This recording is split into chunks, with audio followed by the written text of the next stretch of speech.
Բարև ձեզ հարգելի հեռուստադիտողներ։ Հայոց նորագույն պատմության ամենից ողբերգական, ինչպես նաև հերոսական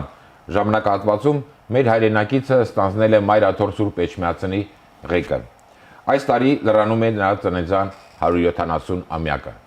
Հայորդիներ հաղորդաշարի այսօրվա հաղորդումը նվիրված է Գևորգ 5-րդ Սուրենյանց ամենից հայոց կաթողիկոսին։ Մեր հաղորդման հյուրերն են Հայաստանի ազգային արխիվի տնօրեն պատմական ինժեներ դոկտոր Ամատունի Վիրաբյանը եւ Մայր Աթոռի արխիվ եւ թանգարանների տնօրեն Ասողիկ Քահանա Կարապետյանը։ Բարի գալուստ հարգելի բարեկամներ, շնորհակալություն հրավեր ընդունելու համար։ Այժմ դիտենք փոքրիկ ակնարկ նվիրված Գևորգ 5-րդ վեհափառի կյանքի եւ գործունեությանը եւ շարունակենք մեր հաղորդումը։ Ամենայն հայոց կաթողիկոս Գևորգ Ե. Սուրենյանցը ծնվել է 1847 թվականի օգոստոսի 28-ին Թիֆլիսում։ 1865-ից 68 թվականներին սովորել է Թիֆլիսի դասական գիմնազիայում։ Դասավանդել է Գևորգյան ճեմարանում։ 1875-ից 76 թվականներին եղել է Արցախի թեմի առաջնորդ, այնուհետև Ագուլիսի Թովմա առաքյալի վանքի վանահայր։ 1878-ից 81 թվականներին Ալեքսանդրապոլի առաջնորդական տեղապահ։ 1881-ից 87 թվականներին Երևանի թեմի առաջնորդական փոխանորդ, 1887-ից 94 թվականներին Աստրախանի թեմի առաջնորդ, 1894-ից 1904 թվականներին Վրաստանի թեմի առաջնորդ, 1906-ից 7 թվականներին Մայր Աթոռի դիվանատան գործերի կառավարիչ, 1907-ից 9 թվականներին եղել է կաթողիկոսի տեղակալ, 1911 թվականին ընտրվել է ամենայն հայոց կաթողիկոս, հովանավորել է Քրիստափոր Կարամուրզային եւ Մակար Եկմալյանին, 1912 թվականը կոնդակով հռչակել է հայոց գրերի գյուտի 1500-ամյակի եւ հայկական տպագրության 400-ամյակի հոբելյանական տարի, համակարգել է հայկական հարցի առնչությամբ տարվող աշխատանքները, 1912 թվականին Պողոս Նուբարին նշանակել ազգային պատվիրակության նախագահ։ Ցեղասպանությունից հետո ստեղծել է եղբայրական օգնության կոմիտե, կազմակերպել գաղթականների օգնության գործը, օրհնել է կամավորական շարժումը։ Սարդարապատի ճակատամարտի օրերին, չնայած զինվորականության պահանջին, չի տեղափոխվել ապահով վայր, քաջալերել եւ ոգևորել է զինվորներին։ Օրհնել եւ աջակցել է Հայաստանի առաջին հանրապետության կայացմանը։ 1920 թվականի հոկտեմբերի 30-ին կոնդակով ապրիլի 24-ը սահմանել է հայկական տարագրության, կոտորածի զոհերի եւ բյուրավոր նահատակների հիշատակի հատուկ օր։ Խորհրդային կարգերի հաստատումից հետո հայությունը կոչ է արել նեցուկ լինել Հայաստանի վերաշինությանը։ Մահացել է 1930 թվականի մայիսի 8-ին, թաղված է Էջմիածնի Մայր տաճարի բակում։ Պարոն Վիրաբյան, անշուշտ հայ հոգևորականների շրջանում նկատի ունեն բարձրաստիճան, ամենից վաստակավոր առաջնորդին իր հայրենասիրական գործունեությամբ վաստակավորներից է հենց Գևորգ 5-րդ Սուրենյանցը, ում անունը ցավով նաև պիտի ընդունեմ եւ շեշտեմ, այժմ կարծես թե այնքան էլ չի շատակում կամ քիչ է ծանոթ։ Գիտեք ինչ, իրոք դուք ճիշտ նկատեցիք, որ մեր ժողովրդի պատմության եւ հերոսական եւ դառը օրերին էին նա ստանձնել եւ ղեկավարել հայոց եկեղեցին, դա առաջին համաշխարհային պատերազմի նախօրյակն էր, երբ որ միջազգային ասպարեզներում քննարկվում էր հայկական հարցը, բարենորոգումների ծրագիրը Արևմտյան Հայաստանում եւ եվրոպացիներ պետք է գային, ստանձնեին այդ տարածքների ղեկավարումը եւ կարծես թե ամեն ինչ բարեհաջող էր ավարտվում, 14 թվականի հունվարին ստորագրվեց վերջապես պայմանագիրը, բայց չանցավ 6 ամիս սկսվեց առաջին համաշխարհային պատերազմը եւ ամեն ինչ կարծես թե ժողովրդական խոսքով ասած, այո, կոռուպցիա եղավ։ Եվ սկսեց առաջին համաշխարհային պատերազմը, որը եւս մի հույս արտնացրեց, որ ռուսական զորքերի օգնությամբ շուտով Արևմտյան Հայաստանը կազատագրվի եւ վերջապես հայ ժողովուրդը կստանա իր բաղձալի երազանքը, կիրականացվի բաղձալի երազանքը եւ կազատվի թուրքական օսմանական Թուրքիայի լծից։ Բայց ինչպես գիտենք, եղավ այն ինչ եղավ, առաջին համաշխարհային պատերազմ, հայոց ցեղասպանություն եւ այսօր մենք ունենք դատարկված հայությունից դատարկված Արևմտյան Հայաստան եւ հայրենազրկված հայություն։ Դրան հետևեց առաջին հանրապետության ծնունդը, նորից երազանքներ, նորից կարծես թե վերջնապես պարտվեց Թուրքիան, պարտված էր Թուրքիան, բայց պատմությունը այլ ձևով ընթացավ եւ այսօր մենք ունենք ընդամենը 30,000 քառակուսի կիլոմետր, երբ որ խոսքը գնում էր դրանից 10 անգամ ավել տարածքների մասին, ասենք Վորդո Վիլսոնի ստորագրած փաստաթղթում հսկայական տարածքներ պետք է Հայաստանին անցնեին։ Շնորհակալություն Պարվիրաբյան, այդ ամենին ընթացքում կանդրադառնանք մանրամասն տերասողիկ։ Փաստորեն ինչպես նշեց պարոն Վիրաբյանը, Գևորգ Սուրենյանցի ժամանակաշրջանը որպես կաթողիկոսի իրոք ճակատագրական եւ պատասխանատու էր։ Բայց դրանով հանդերձ նա փորձեց անել այն ամեն հնարավորը կամ գուցե նաեւ անհնարինը, որպեսի ապակինի կամ ամոքի Եղեռնի այդ առհավիրքները եւ այդ ամենի արդյունքում որպես հայրապետ իրեն ավելացրեց նաեւ կարծեմ վշտալի այդ մականունը։ Բնականաբար դժվարին կարելի է ասել ողբերգական եւ ճակատագրական օրեր ու տարիներ էին եւ եկեղեցին այդ արհավիրքի առջև մենակ էր, չկար հայրենի հարազատ պետությունը եւ չկար այն ուժը, որ կարողանար դիմագրավել այդ արհավիրքին,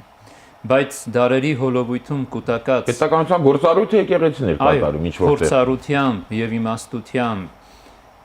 հերատեսությամբ, շրջահայացությամբ եկեղեցին իդեմս իր հովվապետի կարողացավ այդ արհավիրքը դիմագրավել եւ այնպիսի քայլեր ձեռնարկել, որոնք եկան, եթե ոչ իսպառ կանխելու, գոնե ամոքելու այդ դժվարին օրերին ազգի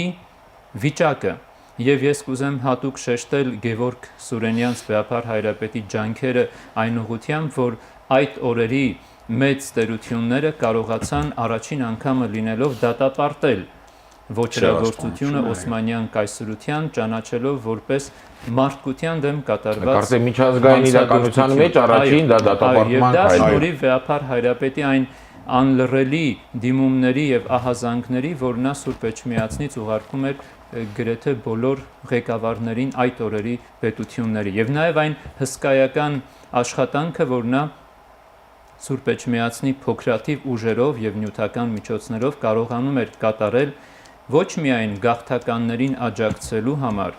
այլև հայ մարդուն ուղղորդելով դեպի ռազմաճակատ հայրենիքի պաշտպանության առումով իդեմս այն կամավորական գնդերի, որոնք գալիս էին Էջմիածին,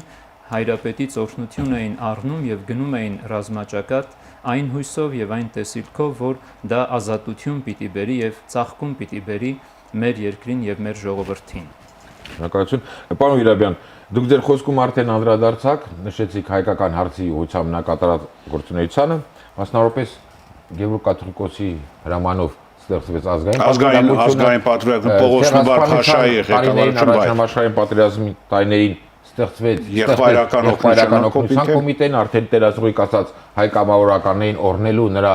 զորավի կանգնելու նրա ջանքերը։ Այդ շրջանը եղբայրական օգնության կոմիտե կամավորներ, գիտեք ինչ, ոչ միայն հայ ժողովրդի, նաև հայ եկեղեցուն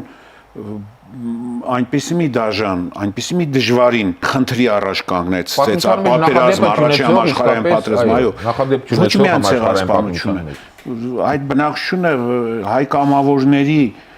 եւ ռուսական զորքերի օգնությամբ որոշ բնակչություն կարողացավ փրկվել։ Միայն Վանից, որտեղ վանեցիները դիմեցին ինքնապաշտպանություն, մոտ 300,000 քաղաքական մենք ունեցանք։ 1915 թվականին, երբ թուրքական զորքերը երկրորդ անգամ անցան հարձակման, այդ բնակչությունը նահանջեց։ Եվ ուր պետք է գար այդ բնակչությունը։ Իհարկե, Սուրբ Էջմիածին։ Այսինքն գաղթականները բոլորի ճանապարհները բերում էին Էջմիածին։ Եվ եկեղեցին էր, որ ստանձնեց դրա այդ գաղթականներին տեղավորելու, խնամելու, դաստիարակելու, կրթություն տալու պարտականությունը։ Միջև, ասենք, որ երեխաների համար ամերիկյան կոմիտեն, արմերիկյան մերձավոր արևելքի օգնության կոմիտեն հասավ։ Եվ կրկնում եմ, այդ դաժան ճակատագիրը ընկավ նաև եկեղեցու ուսերին։ Եվ եթե չլներ հայոց եկեղեցին, մենք կկորցնեինք նաև, իհարկե մի մասը կորավ, մի մասը մահացան սովից, հիվանդություններից, հենց բուն Էջմիածնում, Էջմիածնի, այո, Էջմիածնի պատերի,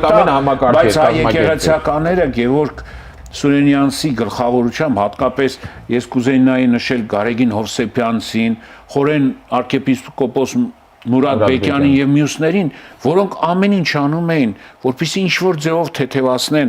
այդ սկայածավալ հազարավոր մարդկանց ծանր վիշտը, ծանր վիճակը, այո, եւ դա ամենակարևորը հայապահպանությունն էր, եւ որ 1915-16 թվականներին հնարավոր եղավ ազատագրել Արևմտյան Հայաստանը, ինչ շարժումը սկսվեց։ Ամեն մի երեխայի համար մի ոսկի էին հավաքում, որպեսզի տային եւ Գերունդնաչյան մեջ գտնվող հայ երեխաներին ազատեն։ Մեկ ոսկի, դա երեխաների նկատի ունեին, որտեղ մեծահասակները բոլորը սպանված էին։ Եվ եկեղեցին եւս մենք ունենք փաստաթղթեր 50,000, 100,000, 500,000-ներով այդ եկեղեցու ամբողջ փաստորեն միջոցները տրամադրվեցին այդ խնդիրները լուծելու համար։ Տեր ասողիկ, հետագա շրջանում դուք արդեն կամավորական շարժման մասին օրնելու վերաբերյալ ասացիք, Սարդարապետի ճակատամարտի այդ օրասական օրերին Գևորգ Վեհափարը ոչ միայն չլքեց մայրաթոռը, չլսելով զինվորական հրամանատարության կարծեմ այդ ցուցումները, այլև Սարդարապետի ճակատամարտի եւ մյուս մարտերին նրա կոչով նաեւ հայ մյուս հոգեվորականները մասնակցություն ունեցան հետագայում արդեն առաջին հանրապետության ստեղծում ողջունեց նա օրնեց Գևորգ Վեհափարը բնականաբար իր անձնական հատկանիշների զատ մարմնավորում էր նաև իրենից առաջ եղած բոլոր հայրապետներին եւ հոգեվորականներին եւ մեր նախնիներին իբրև հայոց ազգի հոգեվոր հայր եւ բնականաբար նա այդ իմաստությունը եւ այդ քաջությունը պիտի ունենար եւ հենց այդ ճակատագրական պահին դրսեւորեր Սուրբ Էջմիածնից չհեռանալով եւ իր հավատացյալ ժողովրդին եկեղեցուն ամբողջ հայությանը ուղղորդել Կարծեմ պահանջել են անվտանգության նպատակով Սևանի վանք չէ գնալու, բայց նա մերժեց եւ ասաց, որ չպիտի ելնի Սուրբ Էջմիածնից, եթե հարկ եղավ հայրապետական գահի առջև իր կյանքը պիտի զոհաբերի, որովհետեւ նա շատ լավ գիտակցում էր, թե ինչ վախճան կարող էր ունենալ հայ կյանքը, եթե որպես հովվապետ թուլամորթություն դրսևորեր եւ թողներ Էջմիածինը, բայց նա ոչ միայն չգնաց,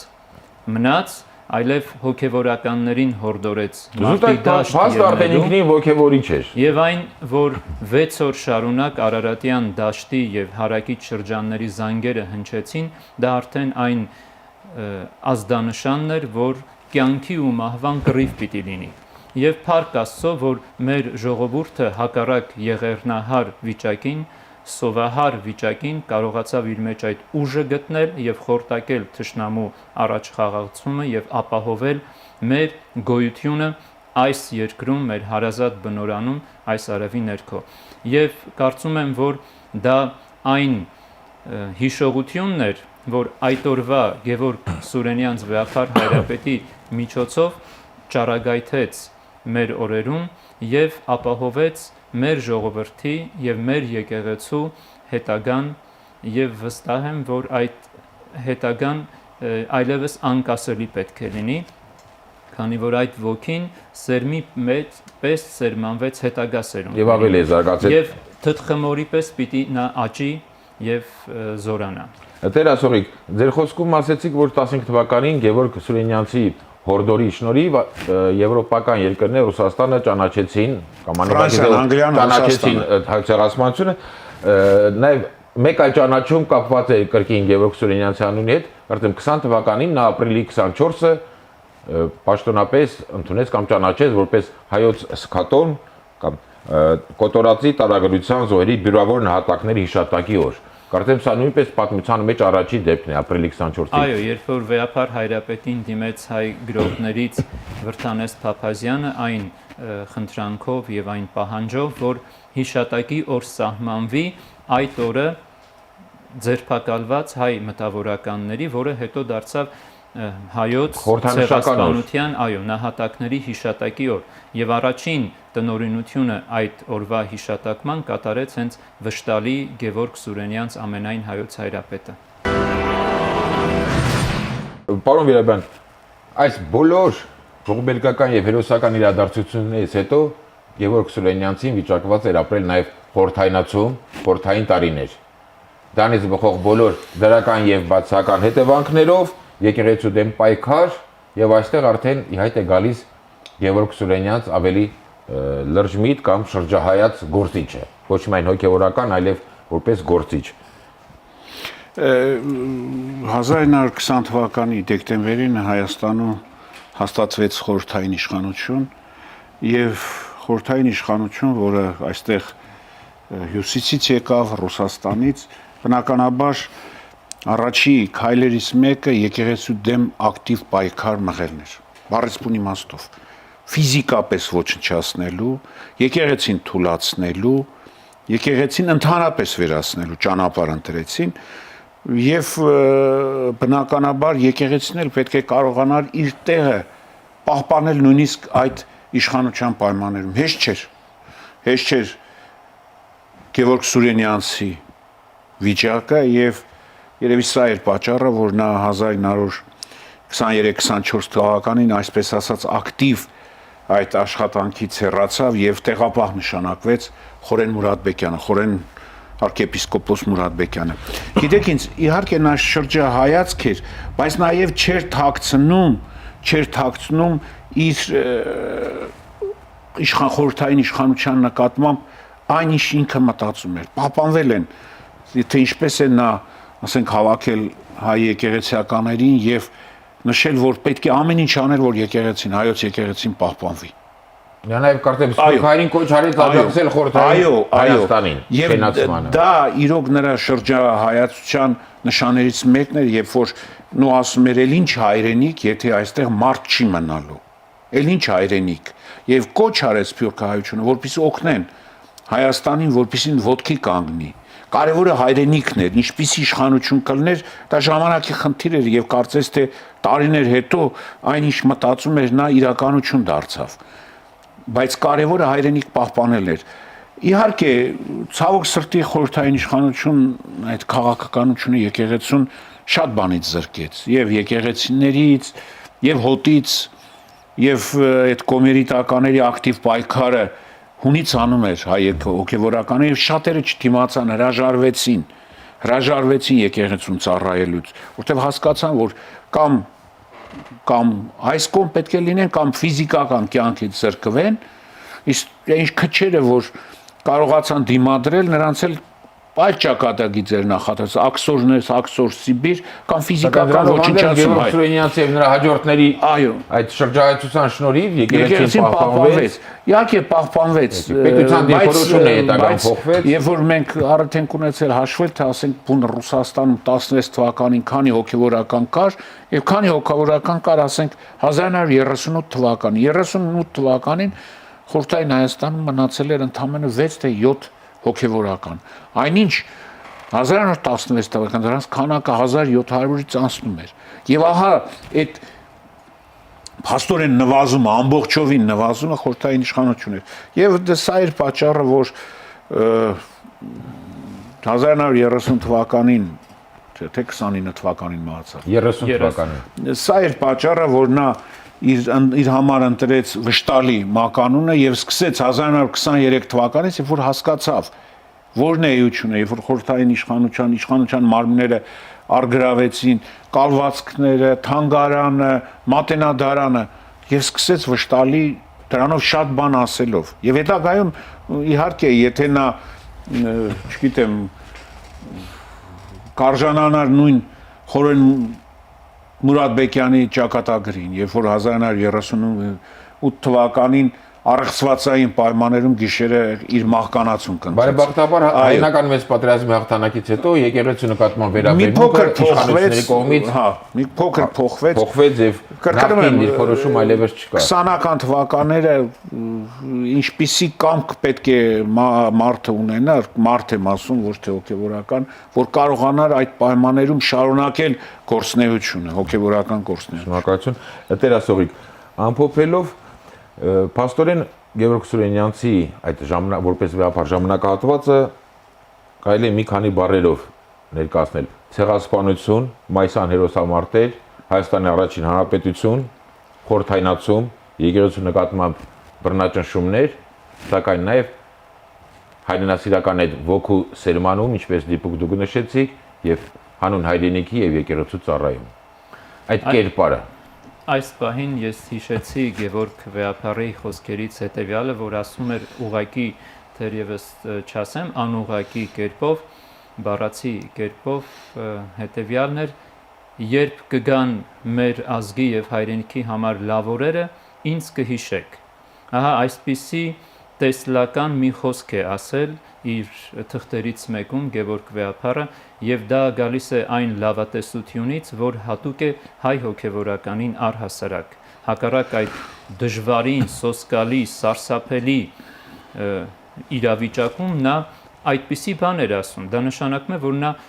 իր հոգու լավատեսությունը չի կորցրել, տեսիլքը ուներ, որ հայրենիքի եւ եկեղեցու համար գալու են այդ լավ օրերը եւ ես կարծում եմ որ այդ լավ օրերը հենց դա Գևորգ Սուրենյանցի խոսքերի վկայությունն է ապրում ենք եւ վստահ եմ որ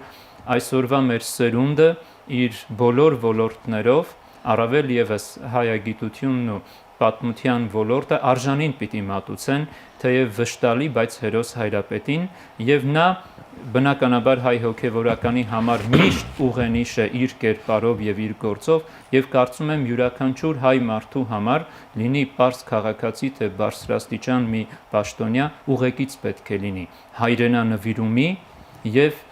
եկեղեցասիրության որտեւ այդ երկուսը իրարից անբաժան են ինչպես որ մարդու անձի դեպքում մարմինն ու հոգին իրարից անբաժան են։ Շնորհակալություն եւ այդ առումով Գևորգ 5-րդի շրջանը հարկավոր է նույնպես պարոն Վիրաբյան փաստաթղթերով, գիտական աշխատություններով հանրությանը ներկայացնել։ Հարգելի բարեկամներ, եւս մեկ անգամ թույլ տվեք շնորհակալություն հայտնել հաղորդմանը մասնակցելու ձեր պատրաստակամության համար։ Այսօր ձեր օգնությամբ մեր հայրենակիցներին ներկայացրեցինք Գևորգ 5-րդ Սուրենյանց վշտալի կաթողիկոսին, ով թե ողբերգական եւ թե հերոսական ժամանակահատվածներում եղավ իր հարազատ ժողովրդի կողքին, իր հարազատ ժողովրդի գլխին եւ իր խոսքով, գործով ոգևորեց եւ դեպի լույս ուղղորդեց։ Հարգելի հերոստատիտողներ, հայորդիներ հաղորդաշարի այսօրվա հաղորդումը նվիրված էր Գևորգ 5-րդ Սուրենյանց ամենայն հայոց կաթողիկոսին։ Առայժմ այսքանը, ճանաչենք հայորդիներին։